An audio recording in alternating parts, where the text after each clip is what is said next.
At narito na naman ang mainit na balita mula sa mundo ng politika. Isang malaking iskandalo ang kumalat sa buong bansa matapos na madiskubri ang mga ilegal na armas na natagpuan sa isang staff ni President Kuting ng Norte Jr. Ayon sa mga ulat, nahuli ang nasabing staff habang may bitbit ng mga ilegal na baril sa isang operasyon ng mga otoridad. Ang pangyayari ay nagdulot ng matinding pag-aalala at ngayon tinutugis na ng mga otoridad ang mga sangkot sa insidente. Ayon sa mga ulat mula sa PNP, nakatanggap sila ng impormasyon hinggil sa isang posibleng ilegal na gawain na kinakasangkutan ng isang miyembro ng staff ni President Marcos. Agad silang nagsagawa ng operasyon at dito na nahulog ang ilang individual na nahulian ng ilegal na baril. Sinabi ng mga otoridad na nakitaan ng 3 barilang sospek kabilang ng isang high-powered rifle at mga pistola na walang kaukulang dokumento. Ayon naman sa ilang mga eksperto, ang insidenteng ito ay maaaring magdulot ng malubhang epekto sa kredibilidad ng administrasyon ng Pangulo. Tinututok na ng mga otoridad ang kanilang investigasyon at malaliman nilang sinusuri kung may mga iba pang personalidad na sangkot sa insidente. Bagamat wala pang pahayag ang Malacanang hinggil sa insidente, sinabi ng ilang opisyal ng gobyerno na hindi nila palalampasin ang anumang iligal na gawain anuman ang estado ng tao na sangkot dito. Samantala, pinangako ni President Kuting ng Norte Jr. na magiging tapat at mabilis ang aksyon ng pamahalaan upang mapanagot ang sinuman na may kinalaman sa iligal na gawain. Sinabi niyang hindi ito katanggap-tanggap at may karampatang parusa ang mga lumalabag sa batas. Ang mga otoridad ay patuloy na nagsasagawa ng mga hakbang upang masiguro na ang operasyon ay maayos at hindi maapektuhan ng investigasyon. Hanggang sa ngayon, patuloy ang investigasyon at iniiwasan ng mga otoridad na magbigay ng mga pahayag na magdudulot pa ng kalituhan. Ang mga opisyal ng gobyerno ay nagsisiguro na hindi magugulo ang operasyon at patuloy nilang tututukan ng issue hanggang sa makuha ang buong katotohanan.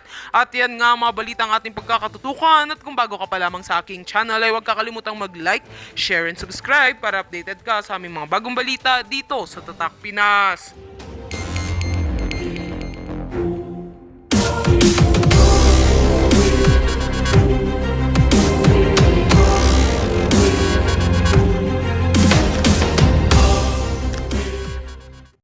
At ratified na po ito ng contingent ng House of Representatives. Ito na po yung tinatawag na enrolled bill. Magtataka ngayon ng sambayan ng Pilipino. Ang ating pong budget ngayong 2025 ay 6.32 trillion. Ito po ay pinirmahan ni Bongbong Marcos noong December 30, 2024. Ito po ay 2 weeks ago lamang. Paano ka nagkaroon ng 6.32 trillion pesos na figure bilang ating budget? Panay blanco. Pipilitin ko pong ipaliwanag ito sa pinakasimpleng pamamaraan na kaya ko, ha. Yung budget ko kasi maraming natatakot dito. Akala nila napakahirap, napakasalimuot. Hindi po. Ginagago na po tayo mga Pilipino. Tayo po'y patuloy na binubudol. Ang budget po for 2024 ay 6.32 trillion pesos.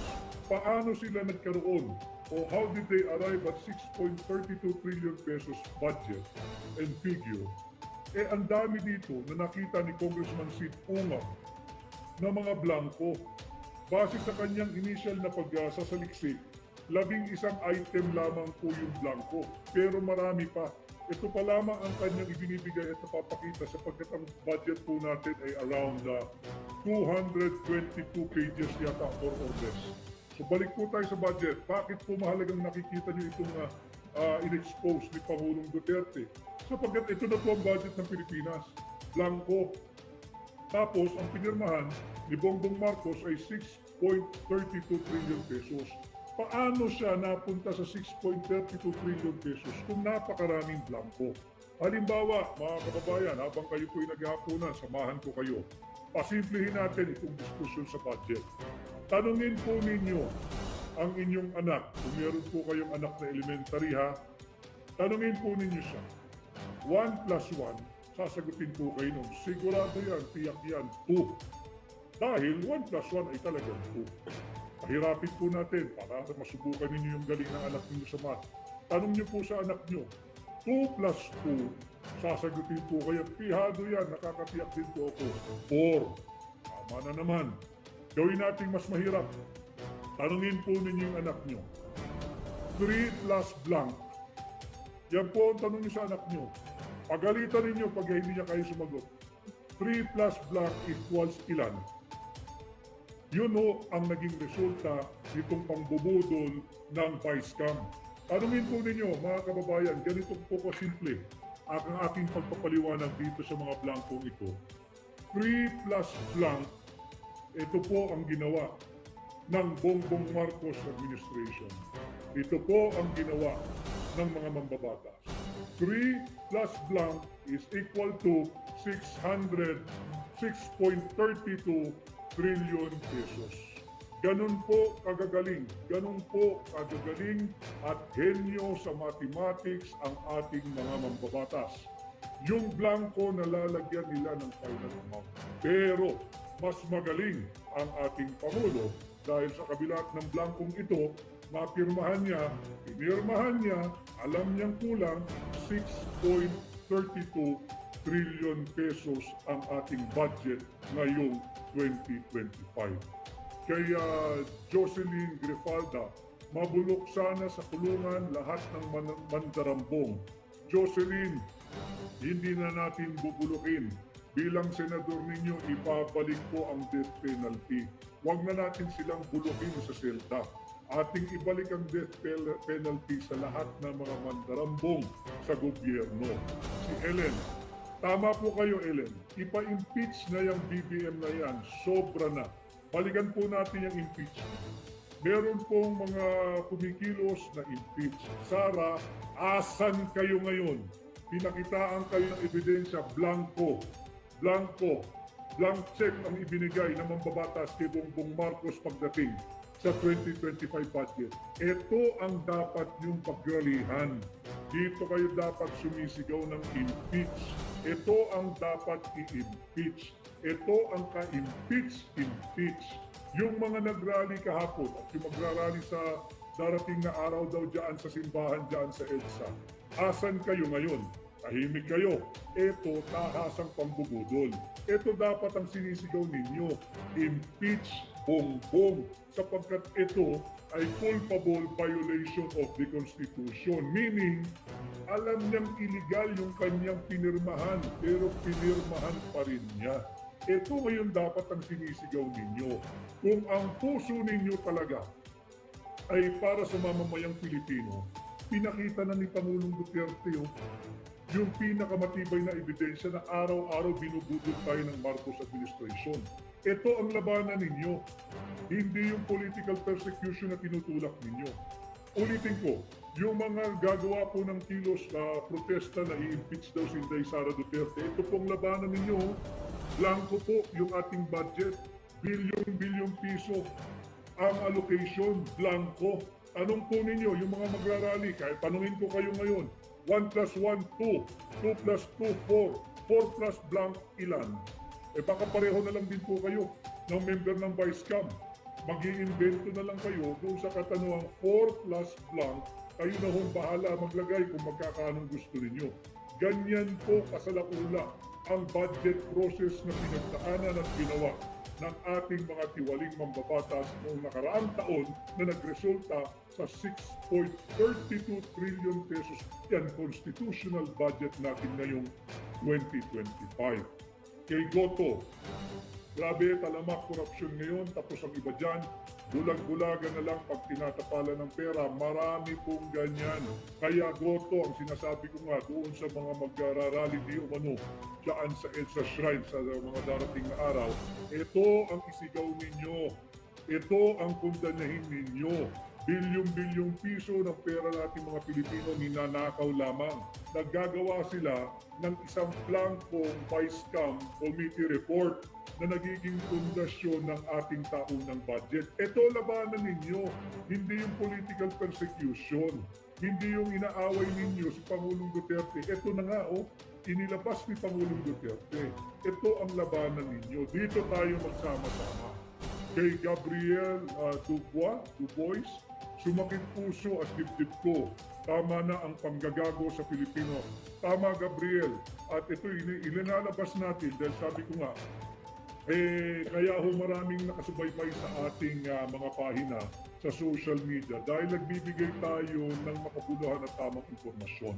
Sinisikap ko pong pasimplehin ang usapin nitong linabas ni Pangulong Duterte at ni Congressman Sid Umar. Thank you, Congressman Sid Umar. Isa kang tunay na may malasakit sa bansang Pilipinas at may pagmamahal sa Pilipino, katulad rin ni Pangulong Rodrigo Roa Duterte. Si Sid Umar po kasi, i-lay down ko lang yung kanyang qualification. Expert po ito sa pananalapi. Dahil nung kanyang buhay bilang pribado noon, banker po ito, bankero po si Congressman Sid Umar.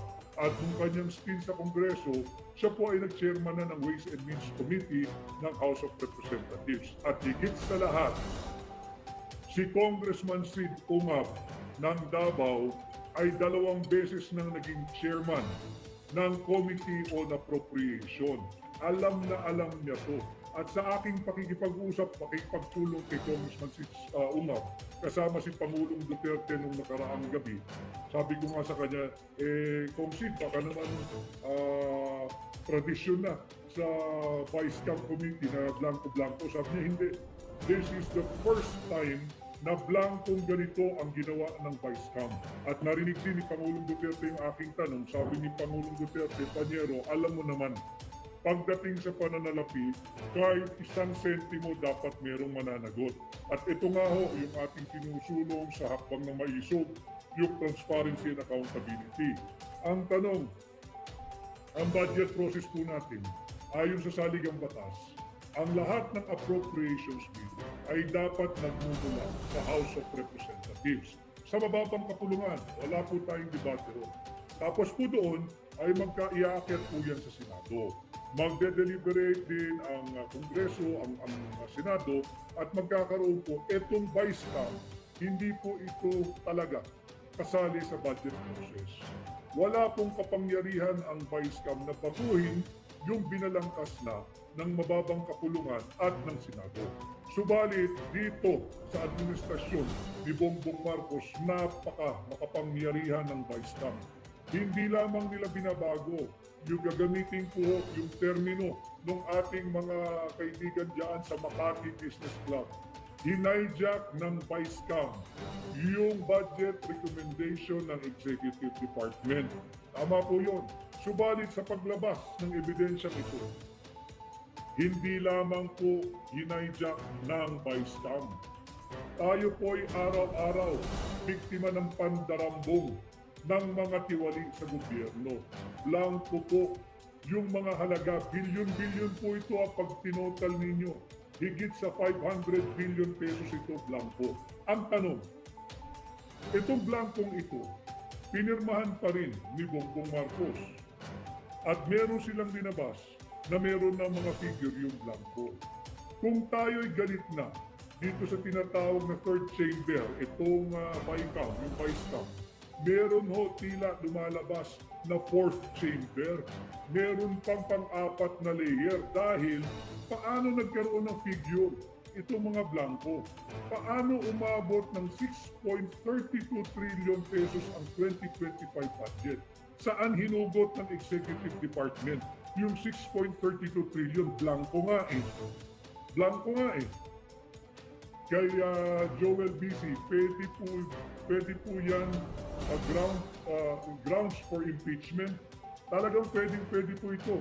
Yung ginawa ni Bongbong Marcos is a culpable violation of the Constitution, meaning sinadya niya, alam niyang nababiolate niya at nalalabag niya ang saligang batas, pinirmahan pa rin niya. Ito yung mga dapat nating nagsasama-sama at sinasabi, impeachment ang katapat nito. Bilyon-bilyong pisong halaga po ito. Kay mixtures, Attorney Garapala na talaga dyan sa Congress. Hawak lahat ni Martin. Bakit patakot sila sa kanya? Sapagkat lahat po sila, tila lahat sila dyan sa Kongreso with the exception of very rare gentlemen like Sid Umar. Mukhang naman tikaan na po sila. Blanco po ito. Tingnan ninyo maigi. Blanco. Tanungin niyo uli yung mga nagnais mag-rally. Eto na ho, Marcos Jr. step down, kota ka na. Hindi lang ho kota, sobra-sobra na. Talagang dapat mag-step down kung may hiya pa at may pagmamahal pa sa Pilipino. Blanco ito. Ibig sabihin, meron pang isang hanay o meron pang isang grupo diyan sa Kongreso o diyan sa Malacanang na merong binigyan ng kapangyarihan punuan itong mga patlang na sadyang iniwan pagdating po sa bilyon-bilyon na allocation. Sino-sino yan? Ano ang inyong otoridad o ano ang inyong kapangyarihan para punan itong mga blanco na sadyang iniwan ng Vice-Cam? Ito po ay pirmado ng mga miyembro ng Vice-Cam, ha? At nandito po yung mga pangalan nila, yung mga pumirma. Hindi po ito gawa-gawa ni Pangulong Duterte, ha? Galing po ito sa record mismo ng House. So makikita ninyo, ito yung ating mga dapat singilin. Nasaan ang puso ninyo? Bakit kayo pumirma ng isang blankong Vice-Cam report? Blanco ho eh. Malinaw po yan. It's an abandonment of their constitutional duty to safeguard the public coffers, the money of the Filipino people. Kay balitang hopya man ni Popcorn, yan ba dahilan kung bakit wala pa daw printed gaas, sabi ni Kong Sid, tinatago nila? Marahil ho, kaya wala pang printed kopya ng GAA. Dapat to, sabi ni Kong Sid, pagkatapos ng bagong taon, magre-report na ho ang mga mababata sa Kongreso. Pagdating nila, for the past how many congresses and how many years, pagdating nila, nakapatong na po sa kanilang mga mesa yung printed copy ng GAA. Katangi-tangi po yung ngayong taon. Wala pong printed copy ng GAA na dinatnan yung mga mambabatas pagkatapos po ng kanilang Christmas break. Tama po si Hopya Mani Popcorn. Malamang wala hong printed copy dahil puno nga ho ng blanco. Paano mo ngayon babalansihin? Paano ka makakapunta sa 6.32 trillion pesos budget for 2025 kung may blanco? Yung kagaya po ng paliwanag ko kanina, pang grade 1 na nga lang ho yung paliwanag ko eh. 1 plus 1 is 2. 2 plus 2 is 4. 4 plus blank, bahala na kayo. Pwedeng 100. 4 plus blank, pwedeng 50. 4 plus blank, pwedeng 6.32 trillion pesos. Ganyan kahenyo sa math ang Executive Department at Legislative Department ng ating pamahalaan ngayon. Naka-genius po ito sa math. Si Laila Pag, asa na po ang mga fact-checker? Dapat yan po ang i-fact-check ng mga mainstream media. Salamat sa GMA7, kinuha po nila yung balita. Maraming salamat. Yung SMNI, sumabay yung SMNI, sila rin ang kauna-unahang naglabas among the mainstream media. Mabuhay kayo, SMNI. At yung isang nagpa-fact check dyan, o yan, i-fact check mo. Total, mahilig kang mag-fact check ng mga gusto mong siraan. O ito, i-fact check mo ito. Diba? Yan. O para simpleng-simple, i-fact check mo yung sarili mo. 1 plus 1, 2. 2 plus 2, 4. 4 plus blank, yan. Sige nga, sagutin mo. 4 plus blank, baka sabihin mo 100. Pwede namang 200. Pero pag pina-check mo yan sa mga mambabatas ng miyembro ng Vice-Cam, tama ka kasi pareho kayo ng computation ng math ninyo eh. Diba? Yung numero, lalagyan mo ng blanco, uuwi ho tayo sa 6.32 trillion pesos unconstitutional budget. KR Alpia 9, meaning to say lahat po ba na nakapirma dyan, pwede nang ma-impeach even the senators. Hindi po. Yung mga, ang pwede lamang pong i-impeach ay yung Pangulo, yung mga impeachable officers. Yung mga senador at mga kongresistang pumirma dito sa blanco na by Vice-Cam report na naging basihan at pundasyon ng ating 2025 budget, pwede pong kasuhan niya ng kasong kriminal. Kagaya ng sinasabi po ni Pangulong Duterte kagabi. Meron po siyang sinasabi na banggit niya isang kaso specifically, yung falsification of public document. Bakit po falsification? Kasi nga ho blanco eh. Kung sino man ang maglalagay ng amount dito, pwede pong kasuhan. Dahil wala silang otoridad, nalagyan ng halaga ito, kagaya po yung sa niya, 74.570 something billion pesos and replaced with. Halimbawa po yung secretary ng isang mambabatas ang naglagay ng amount, pwede po siyang kasuhan. Bakit? Wala po siyang karapatan na mag-allocate o mag-appropriate ng kahit isang sentimo mula sa kaban ng bayan nating mga Pilipino. because not even the President can make appropriation. Ang basihan po natin dyan, malinaw po iyan sa ating saligang batas. Bisitahin po ninyo yung 1987 Constitution, yung Article 6. Bisitahin po ninyo. At nandyan malinaw dyan, ang lahat ng appropriation measure, lalo pa itong ating taunang budget, ay nagmumula at mag-uugat lamang sa House of Representatives. Yung mga binotong kinatawang, hindi yung kanilang empleyado, hindi yung kanilang sekretary, hindi yung kanilang technical working group, at lalong hindi yung kanilang mga chief of staff. Hindi po pwede yun. It's a clear abandonment of a solemn and sacred constitutional duty to safeguard our money. Kay Jake Alvarez, pwede po malaman sino-sino ang mga pumirma. Ang nakapirma po sa parte po ng Senado, naririto po yan, ay yung pinuno ng Finance Committee at chairperson si Senator Grace Poe. Pagdating naman po sa House of Representatives, ang nakapirma po rito ay si Saldico, o yung pumalit din kay Saldico, itong si Kimbo, nakapirma rin. Itong si Dong Gonzales, nakapirma rin. Yung majority floor leader na si Manix Danipe, nakapirma rin. At itong si Raul Bongalyon, nakapirma din. Ito po yung mga nakapirma. At hindi nila pwedeng itanggi ang kanilang liability dito. May nag-message po sino daw po yung nakapirma on the part of the Senate. Nandito po sa aking harap